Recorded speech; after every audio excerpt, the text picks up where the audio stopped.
Listen.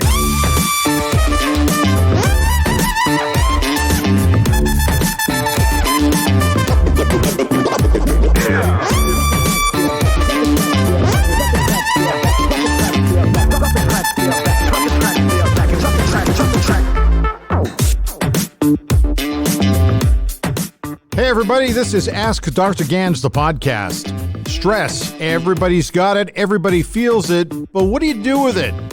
How can you get it handled so that you can be your best, do your best, and most importantly, feel your best in all areas of your life? Well, that's what we're all about at AskDrGanz, the podcast. I'm your host, Bryn Griffiths, alongside registered psychologist Dr. Ganz Ference. This is our holiday episode. I can't believe it's December. I can hear the jingle bells already. Can you? I actually, you know what? I might actually have a little bit of that here for you. Let's just see what we got here. That's the stuff. See, now that's got a bit of a holiday feeling about it. I love the guitar twang. Oh, yeah, I love it. Now, as much as we're pretty upbeat about things, for a lot of people, it's a stressful time of year. It can be, yeah, absolutely. You and I have kind of gone through this. We've talked about this probably over the last few months about the fact that Christmas for us is a wide range of emotions. Absolutely. Correct? Yeah. And so today we're going to talk about some of our family traditions. We'll share it with everybody. But we also have had some tough times around Christmas, as a lot of people do. And we can talk a little bit about that. Absolutely. But let's kick things off with some really good stuff. And I'm going to throw this right at you first, as I should, because this is your podcast. What would be your overall feel about the holiday season for you? Like, what do you remember the most? Well, the good memories. When I was young, it was really fun to just kind of get together with family, right? And so my family moved here, excuse me, my family moved here in the late 60s. And so we had like a lot of like cousins and aunts and uncles and stuff like that were around. Yeah. And so during the holidays, we'd get together and would play games, would eat tons of food, probably too much food. And it was just a lot of fun to be together. And I really, really remember the games. We'd stay up late, would play like whatever, Monopoly or other board games, or somebody might have a ping pong table at their house and we'd play that, and all the kids get together. And so it was a lot of fun when we were really young. So that's probably one of my favorite memories of my childhood and the holiday season. What about you? Well, for me, and because we celebrated Christmas, not everybody does. It's why it's the holiday season, the festive time of year. But we celebrated Christmas, and for us, it was always a big thing. We would always go to church on Christmas Eve. That was always a big thing for my mom and my dad, and they took myself and my sister. And when we would come back, we did exactly what you're talking about. We would play games. And it was always a lot of fun. And we would probably wrap it up by watching Alistair Sim and A Christmas Carol, which goes back to the 1950s. And it just seemed like it was always a tradition.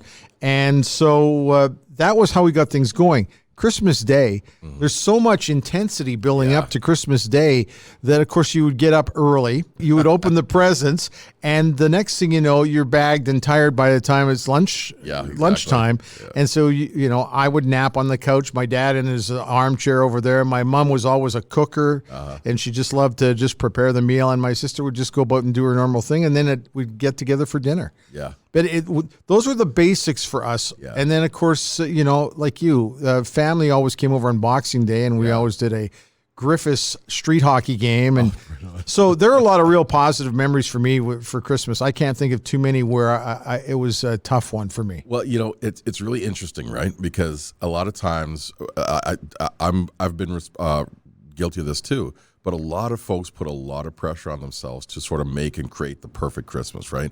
They want to make sure that everything is done. They got all the presents the kids want. The house is perfectly cleaned or decorated in a certain way. And, there's all this pressure around entertaining or presenting a certain thing or getting the kids exactly what they want. But both of our memories, neither of us even thought of the gifts. Like it just didn't come up, right? However, I can remember the very first gift that made an impact on me. Okay. Can you remember what? Because honestly, I can't. Let me go first. I remember getting a toboggan as a kid when I was probably about 5, and we had a hill not far from us, so immediately it had to be tried out.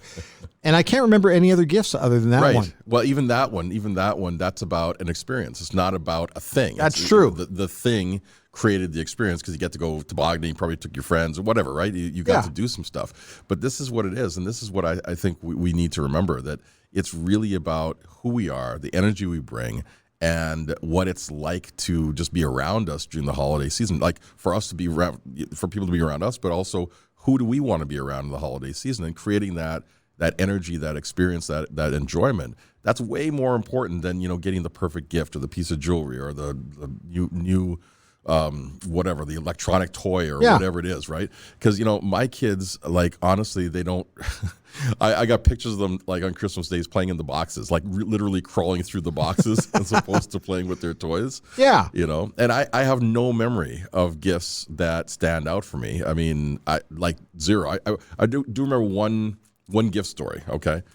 See, now here it comes. Okay. Right. So here it is. So I was about, I think I was about 5, right?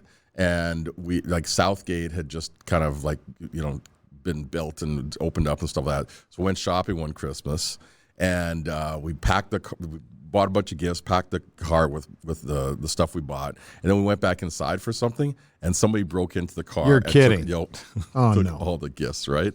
And I was just thinking about that the other day, and that's the only gift story I remember, and it's negative, right? And it's not negative around the gifts, it's just like a crappy experience because, someone broke into the car and took our stuff, right? But it was like... But that didn't come to you right away. No, it didn't. You had to think about that for a minute or two. And honestly, I remember that Christmas, we still had a really good Christmas. Yeah. You know what I mean? It was a shitty experience at the time because it was kind of scary, somebody breaking into your car. But other than that, the rest of the Christmas I remember was really good, right? And we had a lot of fun, and we enjoyed ourselves despite not having any of the stuff, right? And I think, knowing what I know now as a psychologist, I think the trauma or the sadness or whatever around that event for me was more the energy I picked up from my parents being scared or pissed off that somebody broke into our vehicle, right? Because we had just come to Canada probably like 3 years before that, so we're still pretty new. Yeah, and so it was a pretty traumatic experience, I'm sure, for my parents, right? And so that's the only sort of gift memory I have around Christmas. If you're just kind of tuning in here, this is Ask Dr. Ganz, the podcast. It's kind of a holiday show for us. We're both just kind of, I don't want to use the word venting because we're not, but we're just kind of reflecting back on our holiday experiences. And you've already touched on a few great things here. The one thing, it's a common thread for me, and I'm sure for others out there, family traditions are a thread that run through all of these Christmases right up to now where I'm 60, and the dinner is a special experience. I still, to this day, if there's a turkey in the oven, and if you're in the house all day, you can't really tell. Right. I still like to step out of the house for 5 minutes or so and step into the house around 4 p.m. and get that wonderful turkey smell. And I know that sounds like a dumb Christmas tradition, but it means a lot to me. Well, I love that you are aware of that and you actually do some stuff to give yourself that experience. Like, okay, I'm going to go out so I don't smell it anymore. I'm coming, turkey. That's awesome. Right. Yeah. And, the family traditions are also so important. And as much as we try to make everything positive, there are negatives that come with Christmas, and I'm sure that we should address a few of those. And both of us have had some sad times around Christmas. Yours is a tough one. Yeah. My father, he passed away on Christmas Day, Christmas morning, actually. And so, it's not, it's not a pleasant memory, obviously, but it's people are going to pass away at different times of the year. It's just sometimes it lands on, kind of a significant date. Yeah. But it doesn't have to necessarily taint the whole experience for people. Well, it doesn't have to for me anyway. Some people, it does feel that way for them. But it's just one of those things. And, for me, that particular experience, my dad had cancer and he was really suffering, right? And so at the end, it was actually a little bit of a relief that he actually was able to pass. And we were all around, all his family was around and everybody was there. And so, it was a difficult day, but it was he was surrounded by love when he left, and that was a good thing. And I lost my mom about 5 or 6 days. I don't know. I don't keep exact count, but 5 or 6 days before Christmas. And I actually used that to power me through the holidays in terms of great memories, because I had a lot of great memories with all of my family, but my mom in particular. And, as much as you would miss her cooking the dinner out in the kitchen, I still to this day, I always have that reflective moment at Christmas where I think about the ones I've lost. And I lost my dad, my sister at 29. Wow. And my mom, who was in her 80s, but they're with me every single day. But on Christmas Day, it's just a little bit different, and I don't get melancholy about it. I use it to kind of power me a little bit. Everybody's different, but that's just how I tick. Well, you're a pretty upbeat guy anyway, right? Generally, I would say you're absolutely correct. But I think that's a good strategy, right? It's we can take the time and whether it's Christmas or New Year's or holidays, whatever it is, right? Birthdays.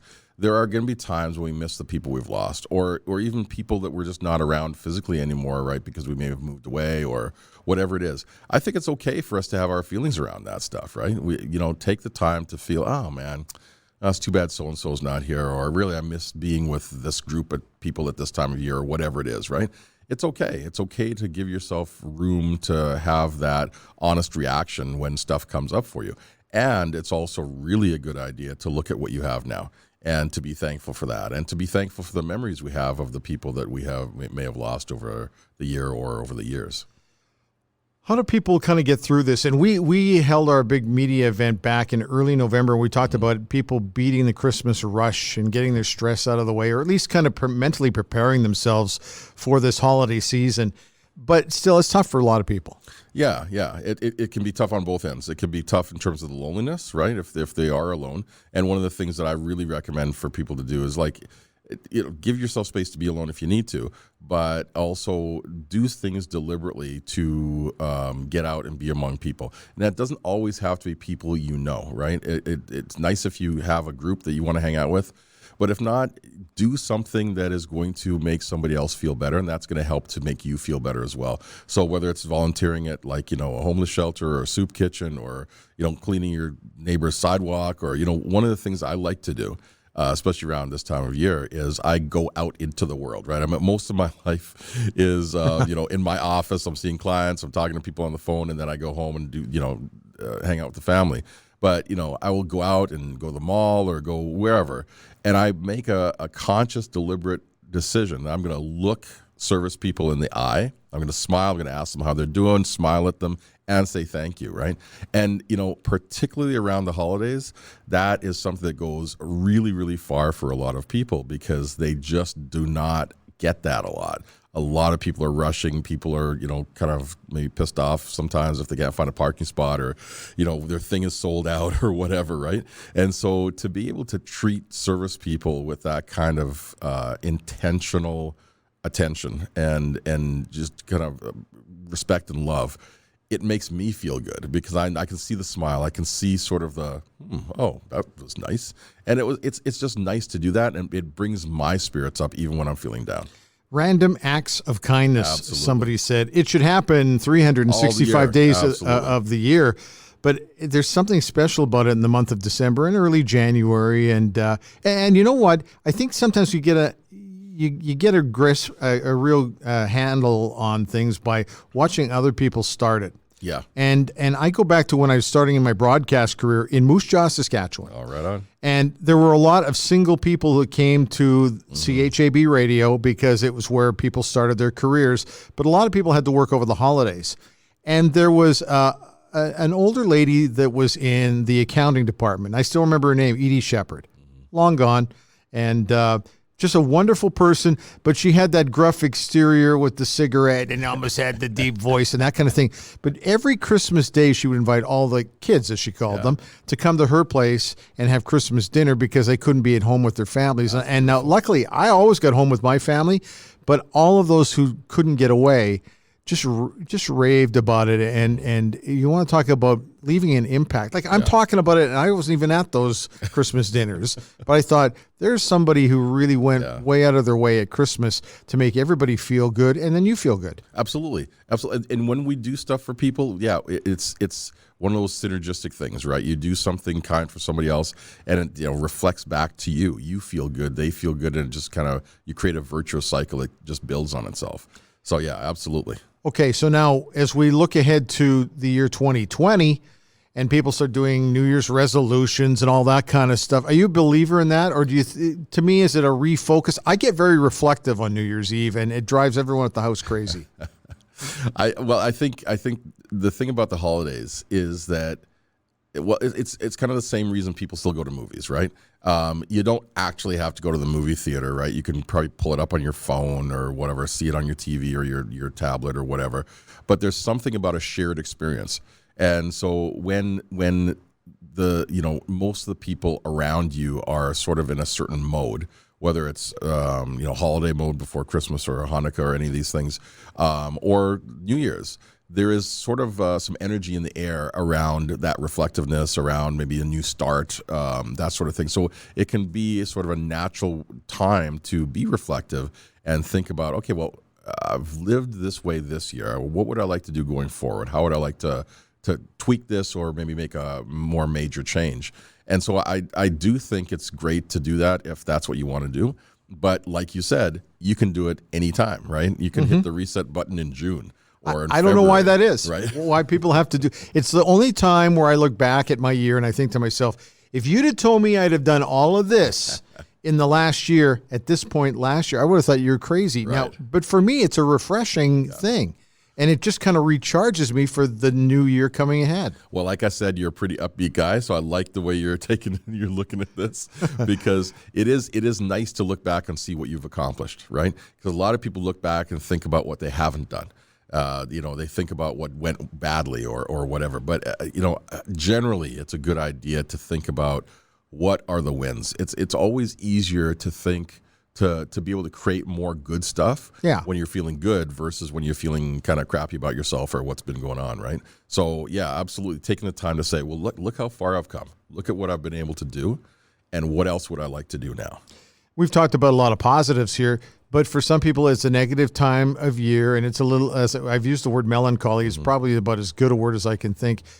If somebody needs some help at this time of year, there's all sorts of places that people can turn. Yeah, absolutely. Don't think you have to just tough it out, or worse yet, I think sometimes people think that, oh man, well, it's a happy time. Everybody else is happy. I shouldn't be bringing everybody down, and they just kind of suffer in silence or by themselves. And that's not the case. It's not always happy for everybody, and lots of people are willing to help, right? So depending on what part of the world you are, where you are in your particular country, there are maybe lines you can call, like 800 numbers or different places like that. So even if you can't physically get somewhere, you can talk to somebody on the phone. You can look on the internet for different organizations that you can reach out to and connect with.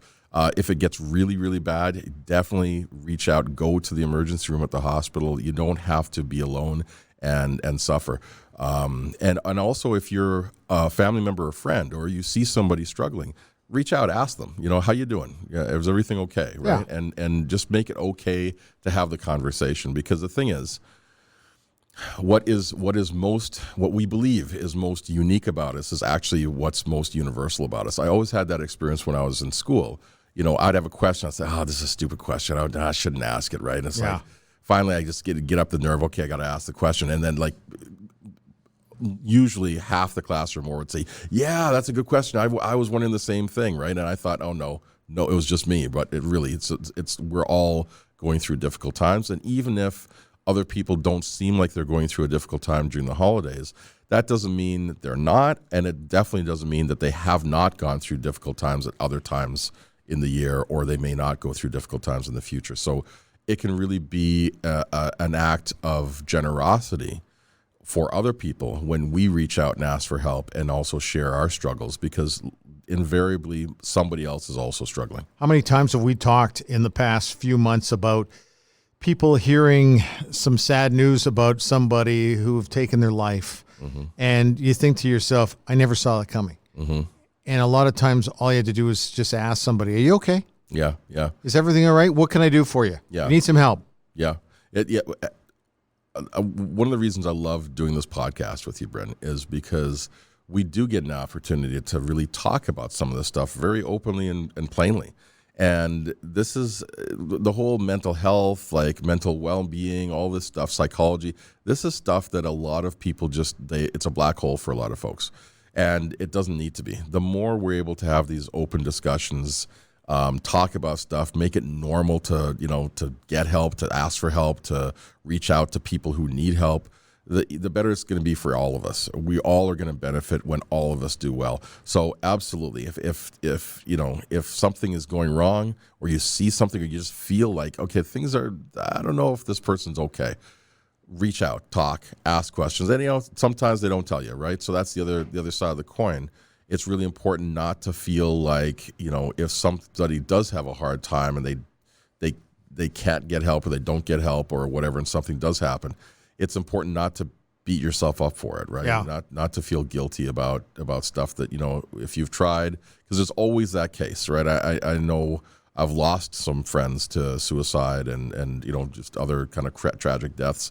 And it is sort of natural to think about, oh man, well, if only I had, or maybe I could have, right?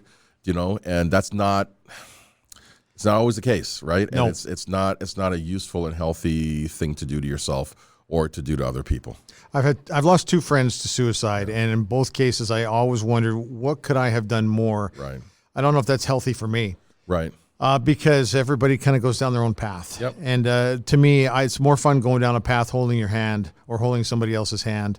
Yeah. I'm glad we were able to do a little share today absolutely. on the holidays. Like I said, it's a very unusual podcast for us because we just let's pour it out on the table very often like this.